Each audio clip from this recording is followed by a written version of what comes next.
Welcome back to my channel, Quick Speak English. Over here, I'm sharing a story about the time when I started my journey towards English. In that part, I used to lie every single day. Not a big lie, just three words: I don't know. The strange thing was, most of the time, I did know. My English teacher would ask a question, my heart would start racing. I could hear the answer in my head. It was there, every word. But the moment 30 pairs of eyes turned towards me, something happened. It felt as if someone reached into my mind and switched the lights off. I looked down, pretend to think, and quietly say, I don't know. Looking back, I wasn't protecting myself. I was protecting my fear. I wish I could tell you there was one magical day when everything changed. There wasn't. Nobody gave me a secret. Nobody suddenly made me confident. It happened so quietly that I almost missed it. The first thing that helped me is probably going to sound a little strange. Actually, when I tell people this, they usually laugh. And that's okay because I probably would have laughed too. I made an imaginary friend. Not because I was lonely, not because I thought it was normal.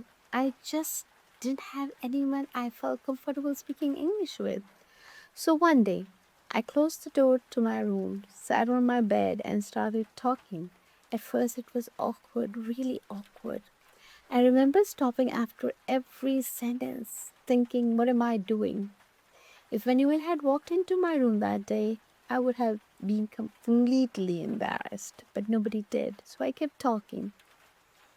I asked a question, then I answered it. I told a story, then I imagined someone asking me another question.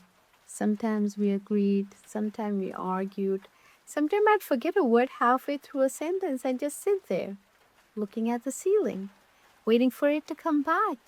And you know what? That was actually the best part. Because in a real conversation, people don't pause the world for you. You have to keep going. You search, you guess, you explain the word you can't remember, you survive. That's what I was practicing without even realizing it. Most people think they're practicing English because they're learning new words. I don't think that's true. The hardest part of speaking English isn't knowing words.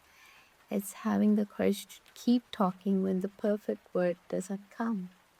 My imaginary friend never laughed at my mistakes, never interrupted me, never finished sentences. He was patient, actually. He was exactly the kind of conversation partner I needed. Looking back, I don't think I really was talking to an imaginary person. I think I was slowly becoming comfortable with hearing my own voice.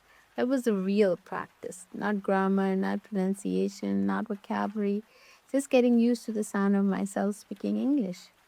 If you're watching this and you're thinking, I don't have anyone to practice with, maybe you do. Maybe the first person you need to become comfortable talking to is yourself. Close the door, leave your phone somewhere else, sit down, and just talk. Nobody has to hear you, nobody has to correct you. For 10 minutes, the only job is to let English leave your mouth. Because once words leave your mouth, they stop being something you're afraid of, they become yours. So until next time, bye bye.